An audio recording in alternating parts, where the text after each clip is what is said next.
Tonight, we begin with a strike that Kremlin officials had declared impossible, Western intelligence agencies had monitored in real time, and Ukrainian special forces had executed with surgical precision, a strike that unfolded not on the distant front lines, not in occupied territory, but in the heart of Moscow itself, within sight of the Kremlin walls. A single night that brought fire to the Russian capital. A single night that forced Vladimir Putin to utter a word he has avoided for 3 years, losses. A single night that proved no corner of Russia is beyond Ukraine's reach.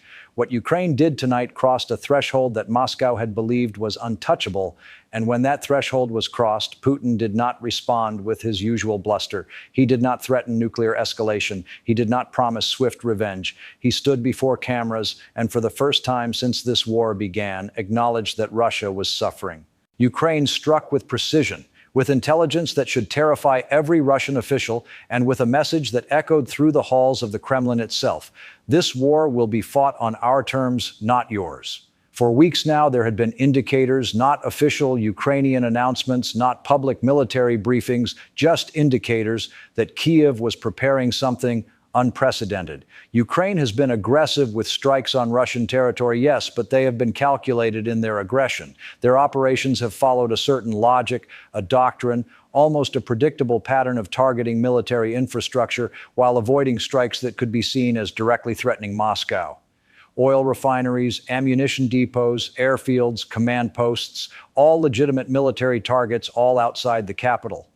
But what set off alarm bells in the Kremlin this week was that the pattern suddenly shifted.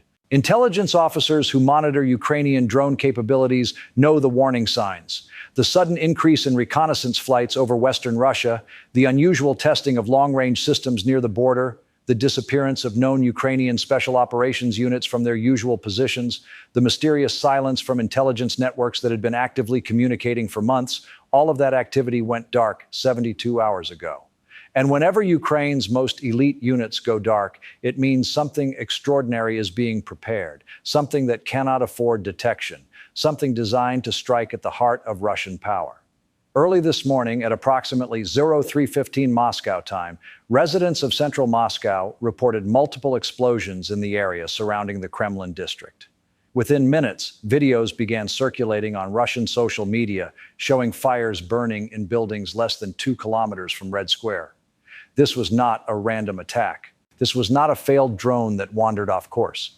This was a precision strike, the kind of targeted operation that Ukraine has only conducted when sending an unmistakable message to the Russian leadership.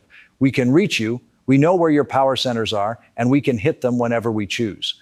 Western intelligence officials monitoring the situation initially believed this might be a symbolic strike, dramatic, but limited in actual damage. Within hours, they revised that assessment completely. Ukrainian forces had struck at least 3 significant targets within the Kremlin district, including what analysts believe was a military coordination center that had been operating under civilian cover. And when a nation at war demonstrates it can strike military targets inside the enemy's capital, within sight of their leader's residence, the psychological impact is immeasurable. The response from the Kremlin tonight was not what anyone expected. It was not defiant. It was not threatening. It was, for the first time in this war, subdued. Vladimir Putin, appearing in a hastily arranged address, described the strikes as provocative, escalatory, and then he said something that stopped analysts in their tracks. He acknowledged losses, a word he has systematically avoided for 3 years of conflict. But acknowledgement of losses only matters if it signals a change in strategy. And tonight, there are signs that something inside the Kremlin has shifted. Here's what we know. Within hours of the strikes, Russian air defense systems around Moscow were placed on their highest alert status, a status they have not maintained since the early days of the war. Emergency security protocols were activated throughout the capital, and Russian state media, usually quick to spin any attack as a failed terrorist attempt, remained largely silent for over 4 hours. That silence speaks louder than any propaganda could. Tonight, Ukrainian military intelligence confirmed what Western agencies had already assessed. This operation had been planned for months.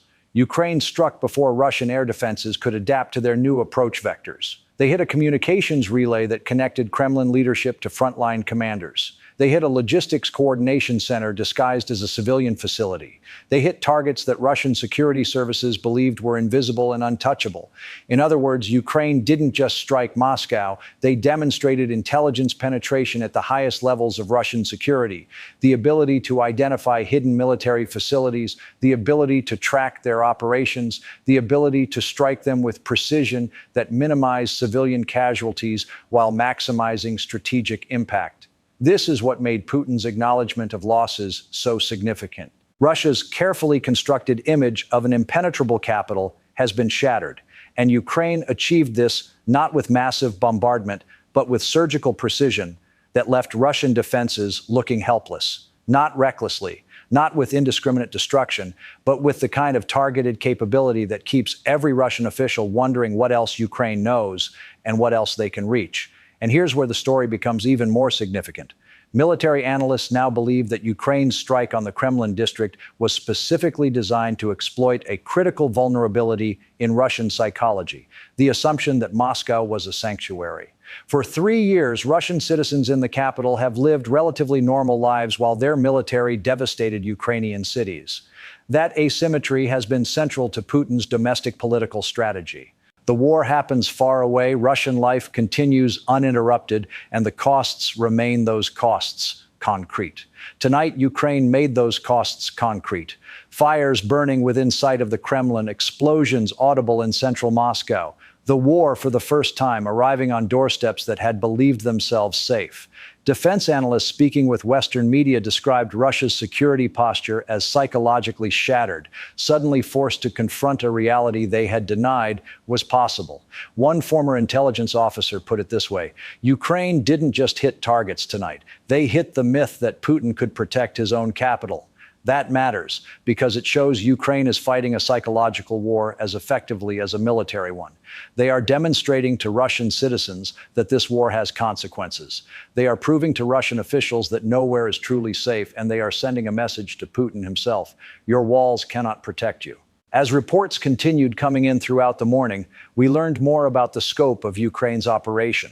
Ukrainian long-range drones penetrated Russian airspace through corridors that Moscow's vaunted air defenses failed to cover, forcing emergency scrambles of interceptor aircraft. Ukrainian cyber units reportedly disrupted Moscow's emergency communication systems for nearly 30 minutes, delaying coordinated response. Ukrainian intelligence released precise coordinates of their targets after the strikes, demonstrating they knew exactly what they were hitting and why. This wasn't just a drone attack. This wasn't just a symbolic gesture. This was a coordinated multi-domain operation executed at the highest level of military sophistication. This was Ukraine demonstrating capabilities that Russia did not believe they possessed. And capability demonstration is the one thing Russia has consistently underestimated throughout this war. For every defensive measure Russia has implemented, Ukraine has found a way around it. For every assumption Russia has made about Ukrainian limitations, Ukraine has proven them wrong. Remember, Putin believed Moscow was untouchable. He believed his air defenses were impenetrable. He believed the war would remain safely distant from Russian population centers. But tonight, the exact opposite happened.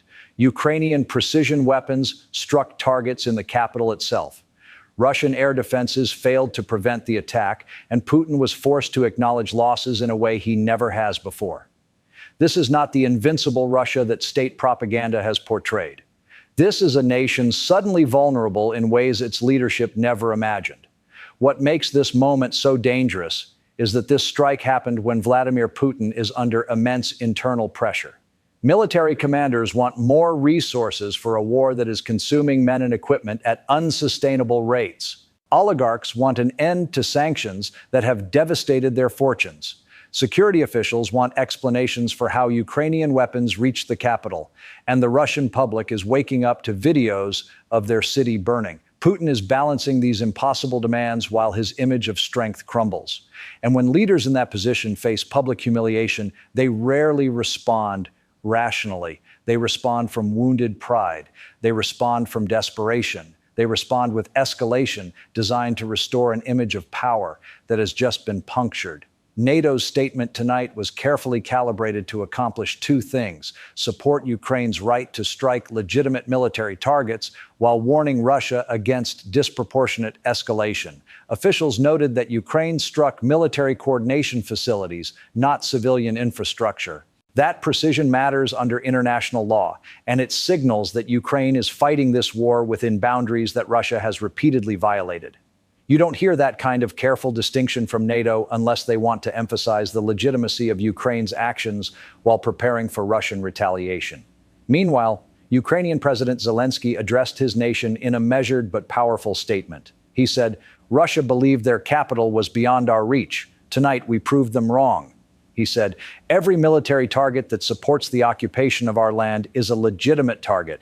Distance does not provide immunity." And he said, "We did not start this war, but we will take it wherever necessary to end it." These are statements from a leader who understands the magnitude of what Ukraine just accomplished. This strike didn't happen in isolation.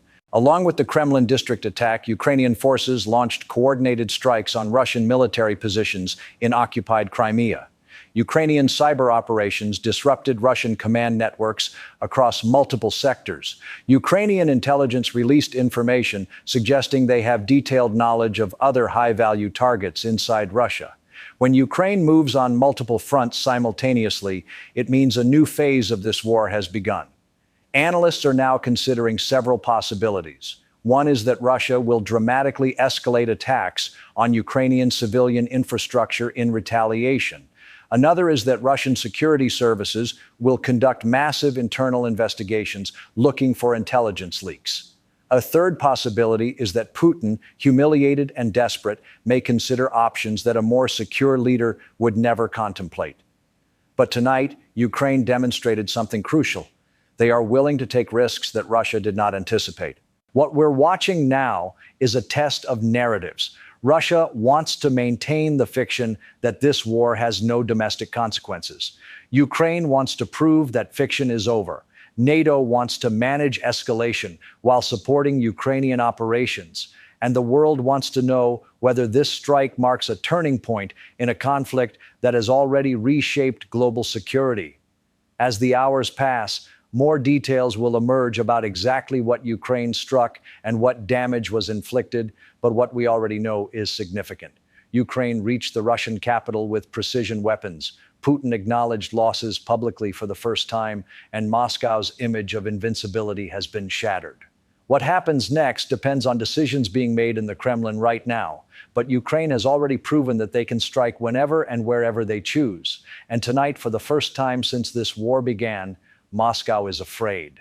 Not the distant front lines, not the occupied territories, Moscow itself, because tonight Ukraine taught Russia something they will never forget. This war has no safe zones. Distance provides no protection, and the Russian capital can burn just like Ukrainian cities have burned. This story is far from over, but tonight one thing is absolutely clear. Ukraine reached Moscow, Putin admitted losses, and the war just changed forever.